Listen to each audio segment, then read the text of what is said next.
All right, so really the secret ingredient to making any piece of music come to life, and in this case a walking bass line, is to add some articulations. So let's say, for example, we have a 2-5-1 progression in B flat. So those would be a C minor 7, F7, 5, and then B flat. Okay, so if we were to come up with a bass line to connect those three chords, we might have something such as in the example that was listed before. So C minor, connecting up to an F, resolving to B flat. Okay, so that's a very simple, it's a nice sounding bass line, but it sounds maybe a little sterile, a little lifeless. So what we want to do is make it swing like a great bass player would. And one way to do that is to use a technique that I call a pull off to nowhere.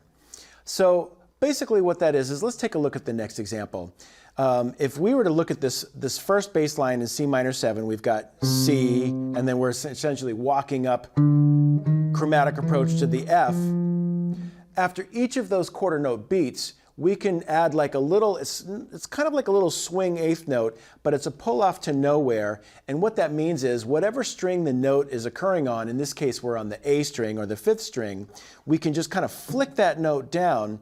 And really what we're approximating is if we imagine a drummer playing hi-hats on 2 and 4, sometimes when you listen to jazz you realize that they'll just drop in these little, kicks on the end of 1 or the end of 2 or after any beat on the snare. And it's just kind of like a little, I imagine if you're walking, if a bass line is walking down the street, it's like a little kick in the steps, like doon, doon, doon, ga doon, doon, doon, doon, ga doon, doon, ga doon, ga. So drummers will play that with little kicks on the bass drum or little hits on the snare drum. Bass players will do it with these little skips, and we can do it with the pull off to nowhere.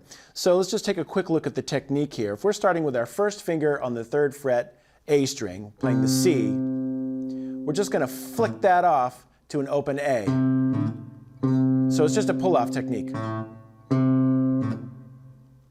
But we want to do it so that you don't really hear the pitch of the A string. I mean, if you hear a little bit, that's okay. But really, this is a feel thing. So the idea is that our notes, we've got a C moving up to the next note of D. And you want to play both of those with your first finger. And just right in between that C and D, you want to just kind of flick that C off to the open A string and then come right back in and play the D. So it sounds like this.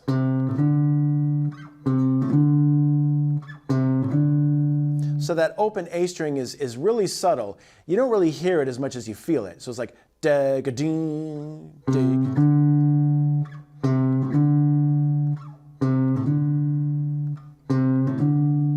So that's the move. Play just that simple move, several times until you kind of get the feel, and then we can play it in context, which is what we're going to do now.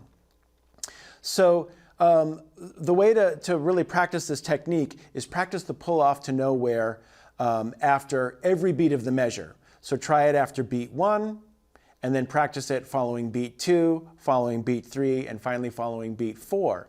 And that way it'll give you the freedom to eventually improvise all of these articulations when you're playing a walking bass line. And that'll really get it to swing. So let's take a look at this first, same example, but now it's incorporating the pull-offs to nowhere after beat 1.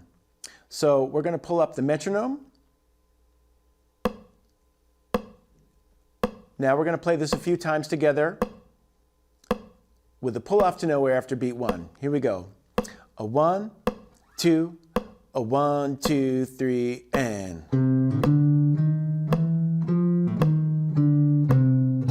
2, 3, and 2, 3, again. 2, one more time.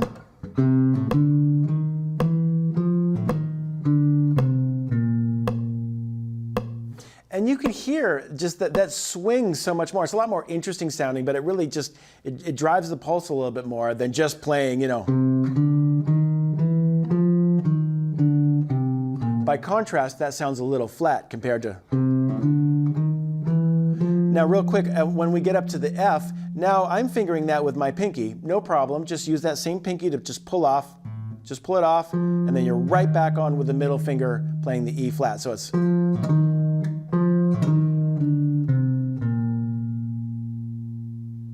Now let's play this same walking bass line, but we're going to explore the pull off to nowhere, playing it after beats 2, after beat 3, and after beat 4. It's the same exact bass line each time, but we're just going to do the pull off to nowhere after different beats. And one quick note here before we dive in and play together. If the note that I'm pulling off is on the low E string, then just pull that open to the low E string. It's the same exact pull off whether you're on the A string or the 6th string. You're going to pull it off, it's kind of like a little snap, and then bounce right back on to the following note.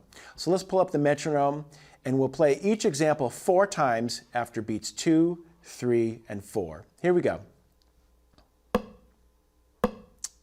So now after beat 2, a 1, 2, a 1, 2, 3, and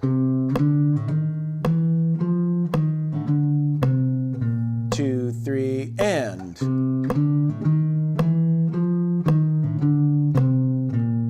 again, and 1, 2, 1, 2.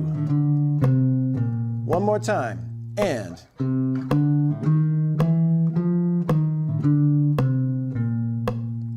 okay, now we're going to keep it going, but this time we're going to do the pull off to nowhere after beat 3. A 1, 2, 3, and 2, 3, and 1, 2, 3, 3, 2, 3, again. One more time, ready, go.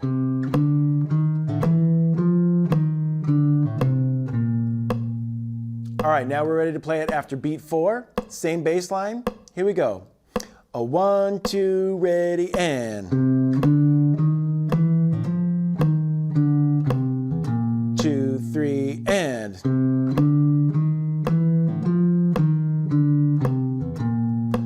again.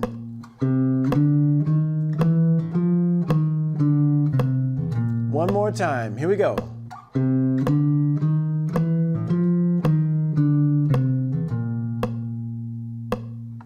They all sound great. Practice all of these variations to get them, get the feel of those in your hands playing after every beat. I especially like it after beat 4 because that's really kind of like propelling the motion forward, propelling that swing right before you get to the downbeat of the next measure. That's a really good one, but they're all good. And it's nice to mix them up. As I've said earlier, improvising isn't just note choice, it's choice of articulation, choice of rhythm, choice of direction, choice of rhythm. All of these different things will be folded into your improvising, and improvising bass lines is really fun. This is a really satisfying and fun way to play guitar, especially if you're playing in a group with a singer or another guitar player and you don't have a bass player. No problem. You can just play through these examples and incorporate these various approaches and articulations, and you'll be all set.